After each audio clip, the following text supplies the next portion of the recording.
basically, for the rest of the term, we are going to be talking about all different sorts of types of chemical equations, how they play out in living systems. So getting a really strong foundation of chemistry here is going to help us understand a lot of chemistry moving forward, as well as chemistry that goes into the physiology of organisms. So that's what we're doing in this video today.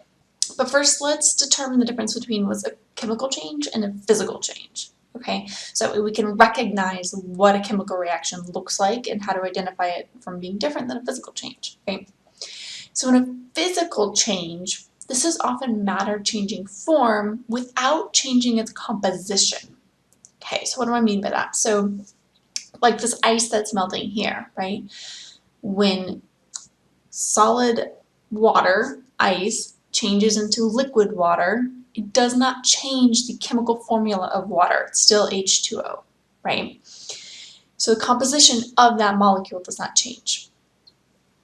Or like if we were to take a huge trunk of a tree and cut it into smaller pieces, those smaller pieces, we haven't changed the chemical composition of that tree trunk, we've just changed its physical form, right? So physical changes can be reversible or irreversible. We can take this water and we can refreeze it back into ice cubes, right? Or like that wood, right? So if we have a chunk of wood and we chop it up into smaller pieces, if we were to maybe put that wood instead into a wood chipper, we can't put it back, right? We can't reverse that process and put all those wood chips back into a tree trunk, okay? So physical changes can be reversible or irreversible depending on the type of change that we're working with. Okay, so how is this different than chemical changes, right? So chemical change is when there are actual new substances that are formed as a result of this chemical change. Okay, one or more new substances are changed into one or more new substances through a chemical reaction. Right? Chemical changes are the result of a chemical reaction. Right? So here, what we're looking at is a piece of iron that's being exposed to oxygen. Iron, when it's exposed to oxygen, will rust. Okay, especially if water is involved. Water speeds this whole thing up, right?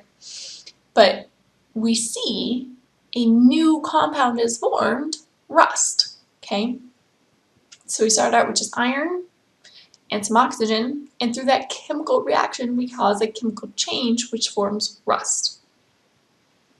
So now we have a completely different new molecule with a different composition than what we started with.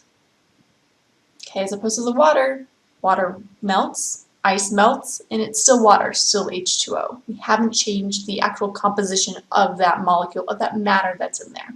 How do we know what we're seeing as a chemical reaction and not a chemical change and not a physical change? Typically, chemical reactions will have some sort of change in color. Okay, maybe there'll be a gas that's been produced. So here we have some zinc that's put in hydrochloric acid. Those little bubbles that are produced, that's hydrogen gas that's being produced, right?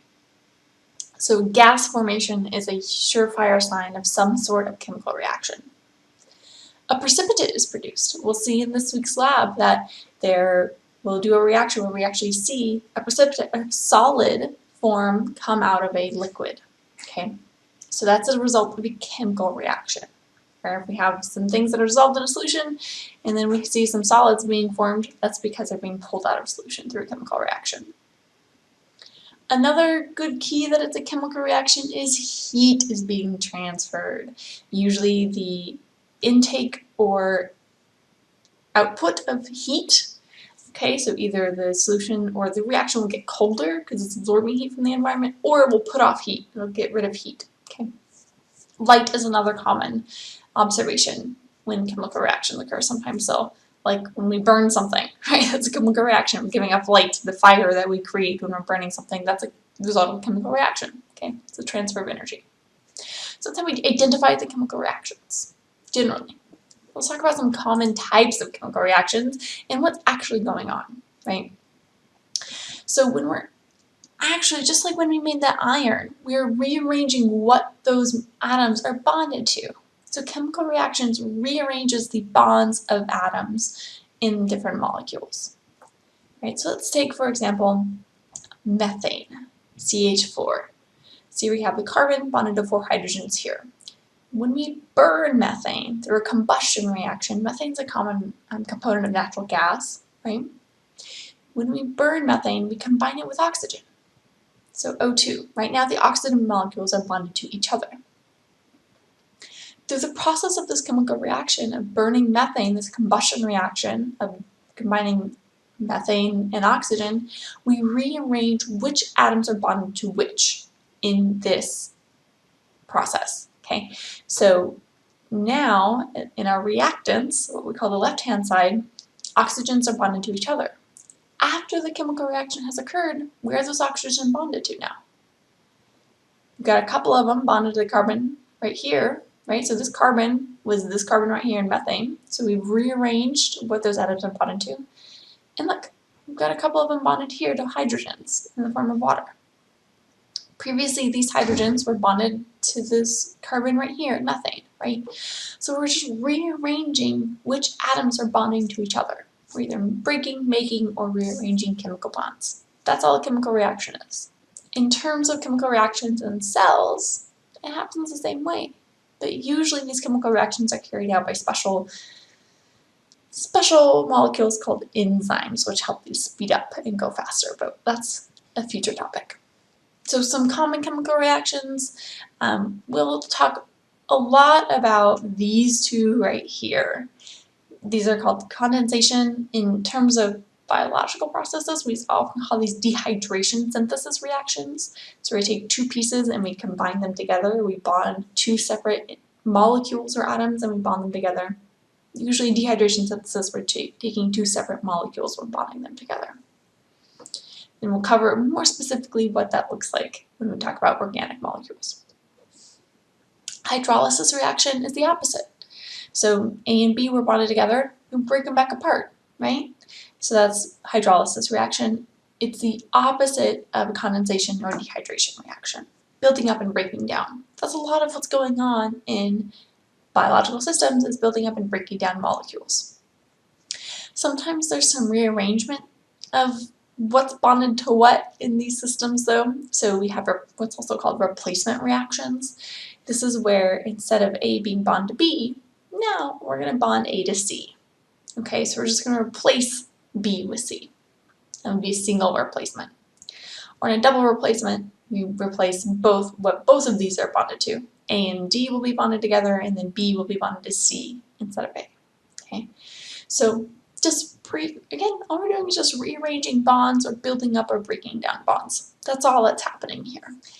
And we represent chemical reactions using chemical equations. Okay, so like this one right here, this is the chemical equation for cellular respiration, which is how we get energy in our cells. So it's a representation of what's happening in that chemical reaction. We say everything on the left-hand side of the arrow, is the reactants.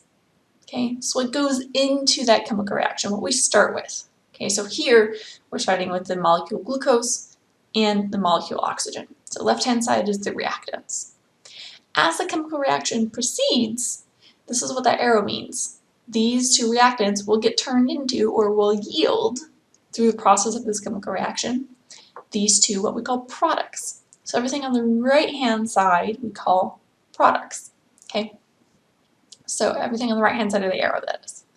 So in this specific reaction, our products are carbon dioxide and water. Okay. So other key pieces of chemical equation here, we have these little subscripts. So these are the elemental symbols of each atom that's in this chemical equation. These subscripts tell us in this molecule how many of those atoms are there. So in glucose, we have 12 hydrogens. We have 6 carbons and 6 oxygens. Okay.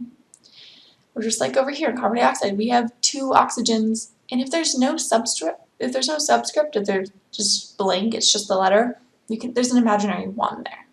Okay, so it means that there's just 1 carbon atom. Okay, so that's what those subscripts mean. They tell us how many of that atom are in each molecule. The larger number in front of that reactant or that product, so like this 6 in front of this oxygen here, that there are 6 of those oxygen molecules in this equation. So we have 6 oxygen molecules over here. We have 6 carbon dioxide molecules over here. Okay.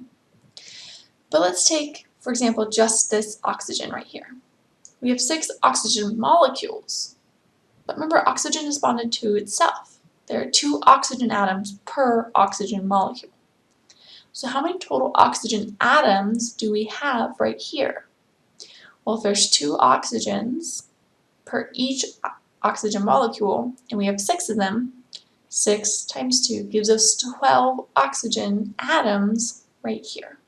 Okay, so that's our breakdown of our chemical equation, what the different pieces mean.